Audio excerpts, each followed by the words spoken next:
আমাকে যদি এখন বাংলাদেশ সেনাবাহিনী বলে কলকাতা কব্জা করতে হবে, আমি যেই ম্যাপ ধারণ করব, জীবনও শত্রু তো দূরের কথা, 7টা বোমারও বিমানও আমি রাখবো না গোটা কলকাতার জন্য।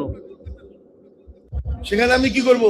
বাংলাদেশ সেনাবাহিনী যদি অনুমতি দেয়, তাহলে আমি সবচেয়ে বেশি আত্মঘাতী ফিট করব। সেখানে কি ফিট করবো? আত্মঘাতী বিমান। ফায়ুকতালুনা ওয়ায়াকতুলুন, আগে মরে যাও পরে মারো। ওকে, সো আমি পুরো ভিডিওটা শোনাতে চাইছি না, কিন্তু আপনারা বুঝতে পারছেন যে আমি কি বলতে চাইছি বা দেখাতে চাইছি। তো এ হচ্ছে বাংলাদেশি মানে জামাতি মৌলানা। তো সে মৌলানা ডিক্লেয়ার করছে এটাই যে কলকাতা দখল করতে গেলে আমাদের কোনো যুদ্ধ বিমান, বোমারু বিমানের প্রয়োজন নেই। কি ব্যবহার করব আমরা? যেটাকে সুইসাইড বম্বার বলে। যে ভাষাতে বললে আপনারা বুঝতে পারবেন, সেই কথাটা হচ্ছে সুইসাইড বম্বার। ওকে, তো আমরা সেটাই ইউজ করব, সেটা বলছে। ওকে, তো আপনার মনে হতে পারে যে এটা কোনো একটা বিচ্ছিন্ন ঘটনা, এটা কোনো মেইনস্ট্রিম ব্যাপার-স্যাপার নয়। এটা হঠাৎ করে কোনো কেউ বলছে, বাট অ্যাকচুয়ালি এটা বিষয় নয়। শেখ হাসিনাকে সরানোর আগে থেকেই জামাত বা তাদের একটা বড় অংশ, মানে বিগত প্রায় ২০ বছরেরও বেশি সময় ধরে এই বাংলাদেশের মধ্যে একটা ভালোভাবে আস্তে, আস্তে একটা টেররিস্ট ইনফ্রাস্ট্রাকচারকে গড়ে তুলেছে। এবং বুঝতেই পারছেন, কম ওই একই ব্যাপার, ইসলামিক ব্রাদারহুড। আমি তো সব কথাটা মানে যে ভাষায় বলতে চাইছি সেই ভাষায় বলতে পারছি না, ফর অবভিয়াস রিজন। যাই হোক, তো মেইনলি মুদ্রা কথা হলো যে এদের প্রথম থেকেই, ইভেন দেশভাগের আগে থেকে, বঙ্গভঙ্গের আগে থেকেই এদের একটা ব্যাপার-স্যাপার ছিল। মানে এই পাকিস্তানি পন্থীদের, যারা টু নেশন থিওরির দাবেদার, বা এক কথায় যারা আলাদা দেশ নেবে, যে আমরা হিন্দুদের সঙ্গে থাকবো না, কিন্তু আমরা পাকিস্তান নেব, আমাদের দুটো পাকিস্তান, একটা বাংলার একটা অংশ, আর ওইদিকে ওই পার্টটা ওয়েস্টার্ন ফ্রন্টিয়ারে যেটা। কিন্তু এই যে পাকিস্তানটা নেবে, মানে যে পূর্ব পাকিস্তান, সেখানে যেন কলকাতা থাকে। কারণ যে সময় থেকে এই টু নেশন থিওরি শুরু হয় বা ওদের এই নতুন দেশের কথা শুরু হয়, তখন কলকাতা হচ্ছে এই পুরো দেশের সবথেকে মোস্ট প্রসপারাস এরিয়া বা প্রভিন্স। ইংরেজরা এসে ১৯১১ সাল অব্দি তো এখানেই রাজধানী ছিল না, কলকাতাই ছিল। তো কলকাতা নেওয়ার একটা বড় ব্যাপার-স্যাপার, আকাঙ্খা বা এদের ইচ্ছা, মনোবাঞ্ছা প্রথম থেকেই আছে। ওকে? ইভেন ১৯৪৬ সালে যখন ডাইরেক্ট অ্যাকশন ডে আ করেছিল, মানে সুহরাবর্দী বা মুসলিম লীগ, তার মুখ্য কারণ এটাই ছিল যে কলকাতাকে পূর্ব পাকিস্তানের সঙ্গে মেলানো। মানে এখানে এমন পরিস্থিতি তৈরি করা, হিন্দুদেরকে মেরে কেটে এখানে নরসংহার করে এমন পরিস্থিতি তৈরি করা, যেন খুব ইজিলি কলকাতাকে ইন্টিগ্রেট করানো যায় পূর্ব পাকিস্তানে। ওকে?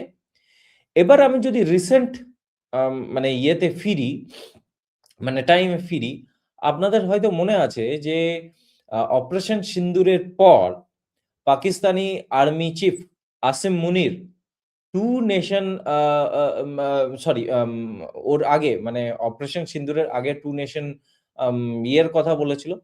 টু নেশনের স্পিচের মানে স্পিচে বলেছিল টু নেশনের কথা, এবং আমরা কিভাবে আলাদা।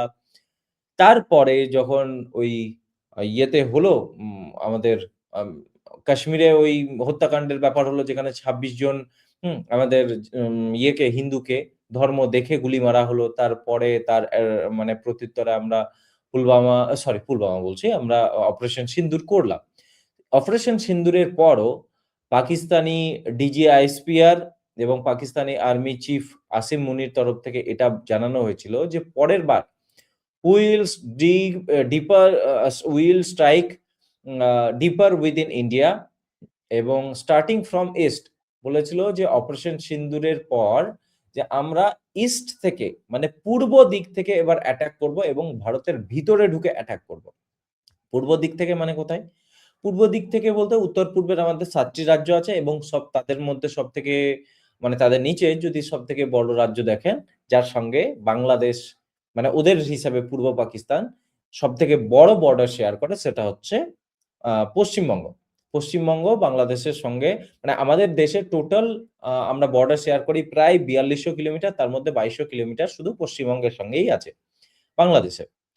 সো যদি ইস্ট থেকে অ্যাটাক হয়, সেটা আমরা ধরেই নিচ্ছি যে কলকাতার উপর অ্যাটাক হওয়ার একটা ব্যাপার থাকছে, বা সরি কলকাতা নয়, মানে আমাদের ইয়ের উপর অ্যাটাক করার ব্যাপার থাকছে, পশ্চিমবঙ্গের উপর অ্যাটাকের ব্যাপার থাকছে।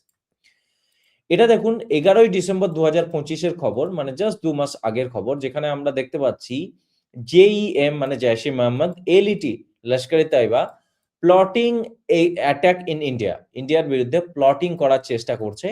Intel agencies reveal how terror groups are working in Pak Bangladesh. মানে ইন্টেল এজেন্সিসরা কিরকম ভাবে ইনপুট দিয়েছে যে কিভাবে এই টেরর এজেন্সিস গুলো, সরি মানে এই জৈশ ই মোহাম্মদ বা ধরুন এই কি নাম যে ওই আপনার লস্কর ই তৈবা, এরা অ্যাটাক প্ল্যান করছে এবং তারা কিরকম ভাবে পাকিস্তানের সঙ্গে সঙ্গে বাংলাদেশেও অ্যাক্টিভ আছে, বাংলাদেশে ফুটপ্রিন্ট আছে, সেইটা আমরা দেখছি।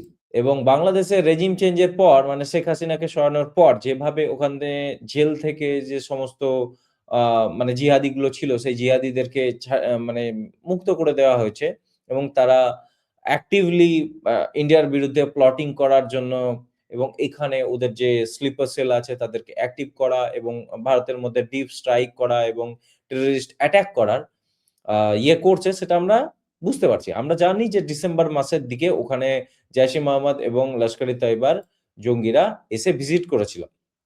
ইভেন আমাদের যে পিওজেকে বা ওরা যেটাকে আজাদ কাশ্মীর বলে, সেখানেও ওরা ভিজিট করেছিল। সো আজাদ কাশ্মীর বা পিওজেকের যে ব্যাপার-স্যাপারটা, সেটা তো এখন ওরা অকুপাই করে রেখেছে বলে পাকিস্তানের এরিয়াতে আছে। বাট বাংলাদেশে আসা, বাংলাদেশে এদের ফুটপ্রিন্ট থাকা, এটা একটা বড় নাশকতার দিকে আম কি বলবো ইয়ে করছে, পয়েন্ট করছে।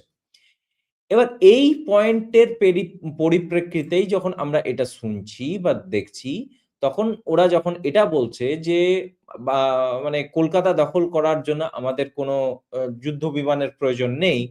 তার জন্য আমরা সুইসাইড বম্বার পাঠাবো। তখন আপনি এটা বুঝুন বা এটা জানুন যে ওরা ওদের যুব সমাজকে বা ওদের যে সমস্ত নতুন টেররিস্টরা আছে, ইয়াং টেররিস্ট আছে, তাদেরকে এক কথায় উদ্বুদ্ধ করছে।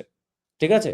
তাদের মেন্টালি প্রিপারেশন করাচ্ছে এবং এই যে শাহাদাত বা ওদের হিসাবে যে জিহাদ, সো এই কাজে মানুষকে ডাকা এবং মানুষকে আহ্বান করা এবং তোমাদের তোমরা আল্লাহকে সেবা করার জন্য তোমাদেরকে মওকা দেওয়া হচ্ছে। এই সমস্ত বলে তাদেরকে এক কথায়, যদিও ওরা জানে সবকিছুই, বাট স্টিল ওদেরকে এনার্জাইজ করা, চার্জ আপ করা চেষ্টা চলছে।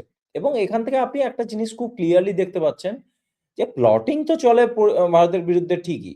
এবং এবার যখন ক্লিয়ারলি বলা হচ্ছে পূর্ব থেকে করবে এবং পূর্বের যখন আমরা বিভিন্ন রকম ইন্টেলিজেন্স ইনপুট পাচ্ছি যে এই সমস্ত টেররিস্টরা ভিজিট করছে এবং এখনো আমাদের জানেন পশ্চিমবঙ্গের মুখ্যমন্ত্রী আম বহুদিন স্যাংশন হওয়ার পর, টাকা নেওয়ার পরেও ফেন্সিং এর জন্যে বা এক কথায় কাঁটাতার দেওয়ার জন্যে জমি দেননি। বারংবার বলার পরেও শেষ অবধি হাইকোর্ট, কলকাতা হাইকোর্ট জানিয়েছে যে আর এই সমস্ত বুজরুকি চলবে না। ফেব্রুয়ারির মধ্যে জমি দিতেই হবে। সো এখান থেকেও একটা জিনিস বুঝতে পারছেন যে এখান থেকে যাই হোক। তো উম মানে ফেন্সিং এর জন্য জমি দেওয়া হয়নি। ফেন্সিং হয়ে গেলে তো ইনফিল্ট্রেশন বন্ধ হয়ে যাবে বা বাইরে থেকে যে অনুপ্রবেশ হচ্ছে সেটা তো বন্ধ করা যেত। বাট যাই হোক। এবার মেইন কথা হচ্ছে এটাই যে ওরা সরাসরি যে যুদ্ধে তাতে তো পারবে না। সেটা সম্ভব নয়। মানে সত্যিই কি বলবো? উম মানে ও কোনো they are no match to Indian army. কোনোভাবেই সম্ভব নয়। সো তাহলে এখানে নাশকতামূলক কাজ করতে পারে। কোন টেররিস্ট অ্যাটাক করতে পারে। এবং যদি সেই টেররিস্ট অ্যাটাক হয়, সেই অ্যাটাকটা ওরা কত ক্লিয়ারলি, কত ইজিলি বলছে দেখুন যে আমরা সুইসাইড বম্বিং এর মাধ্যমে করব। হুম? তো it's not a good sign. Okay? আমাদের জন্য তো ভালো নয়। যাই হোক, এই ব্যাপার-স্যাপারে আপনাদেরকে জানানো ছিল যে সবাই বলে না যে আমাদের ডিএনএ একই, হ্যাঁ, ওপার বাংলা এপার বাংলা সব এক, মানুষ এক, ওরা নাকি ইসলাম ধর্ম নিয়ে নিয়েছে তাই নাকি ওরা আমাদের ভাই। ভাই আপনাদের পিছনে বোম লাগিয়ে দেবে। কোনো উপায় নাই। এবং তাদের থেকে আপনি কোনোভাবে করতে পারবেন না। ভাইয়ের ওই যে আপনাদের ভাইয়ের কথা বলছেন, তাদের কাছে একটা যে হচ্ছে ওরা হচ্ছে ঈমানদার, ওদের ঈমান আছে। আর আপনি হচ্ছেন মুনাফিক তো বলব না, আপনি হচ্ছেন কাফের। মানে দ্যা নন বিলিভার এক কথায় যেটা বলে। ঠিক আছে? সো আপনারা যতই করুন, আপনি তাদের কাছে কাফেরই থাকবেন। যাই হোক, এই ভিডিওতে এতটাই।